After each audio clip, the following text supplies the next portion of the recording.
The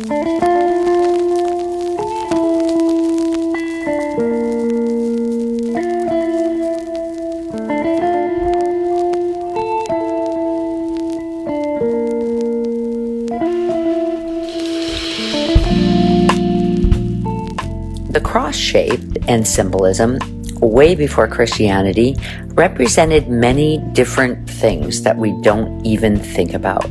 Before Christianity, the Egyptians used this shape and symbolism for endless life. Many times it's been used as the four elements of the world, reaching in all four different cosmic directions. Another reason that the cross symbolism was used, known as the Celtic cross, and this actually was known as the sun wheel. And this was used as a symbol of the sun and to worship the sun. So there's many, many different reasons the cross symbolism was used powerfully throughout our world. I know for me, being raised a Catholic, when I started traveling, I studied art and started traveling all over the world. And it was one of my interests to go into a completely different culture and see how the Christian cross, or the idea of the cross, morphed into a particular community and culture to make it their own. Everyone, you can't help but to make a symbol your own, for your personal, for your culture, for your country. So it's so interesting for me to see.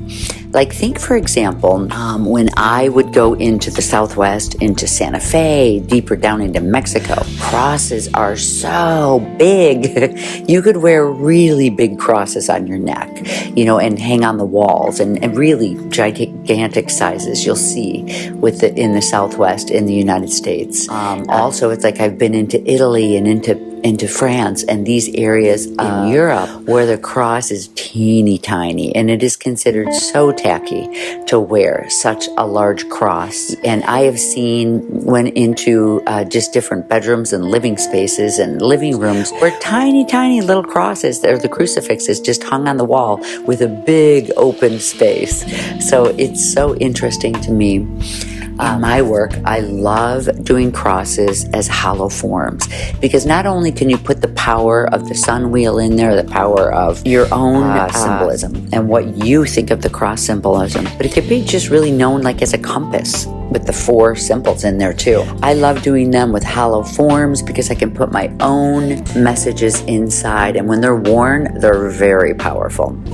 I love doing the granulation around the side, which the granulation is really a method that was originally done in the Southwest, and it's a place where I lived in the Southwest, and I picked up some silversmithing skills there, so it just became part of what I do and how I build my work. Some of the places that I visited were so interesting to me. I visited Chimayo. It's a place outside of Taos, New Mexico, and this originally, back in time, is an old church. I can't even remember how old it is, but this was where people did a pilgrimage up to this church. They came from all over at a certain time of year, and literally for the last part of it, you crawl on your hands and knees, on your elbows and your knees, just to purify yourself, to clear yourself.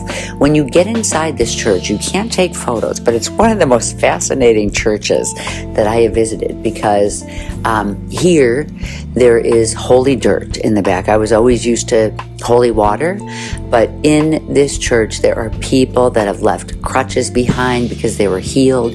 You go into the back room and there is dirt that is blessed, and you just can put this dirt all over yourself, rub it over your whole body, and any of your sicknesses, your hurts, your ailments, your injuries will be healed.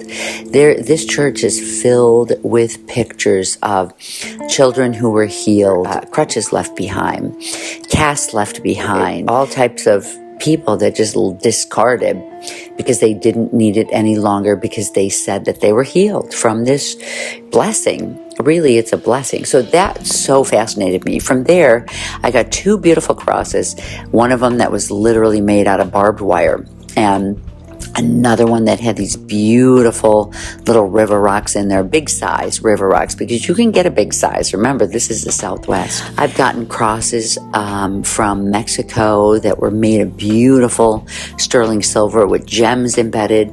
I've been into Oaxaca, Mexico, and I have collected crosses that have like double horizontal bars with talisman pieces hanging from there that I really love using this technique in my work. I lived there for quite some time. So there's so many different ways that you can see this cross shape represented. One of my very favorites is as a red cross, which is a symbol of help, of really helping people, the red cross.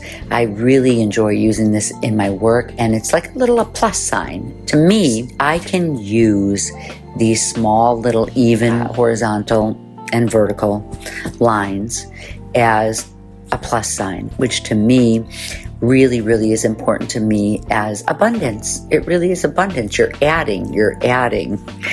So that's one of my analogies and how I use this symbolism in my work.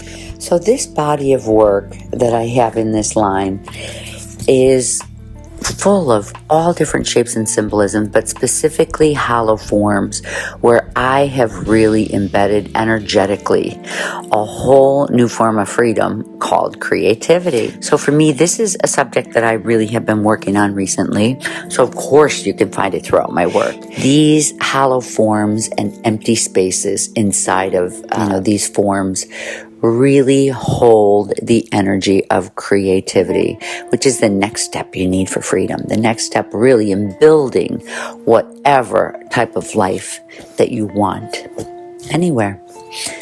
And that's how I like to build my pieces, with a theme you'll find in any of this work here. Just a really powerful and beautiful shape and form to be worn so comfortably with you as your talisman, as your pieces for power, as your pieces for creativity. So please enjoy this line.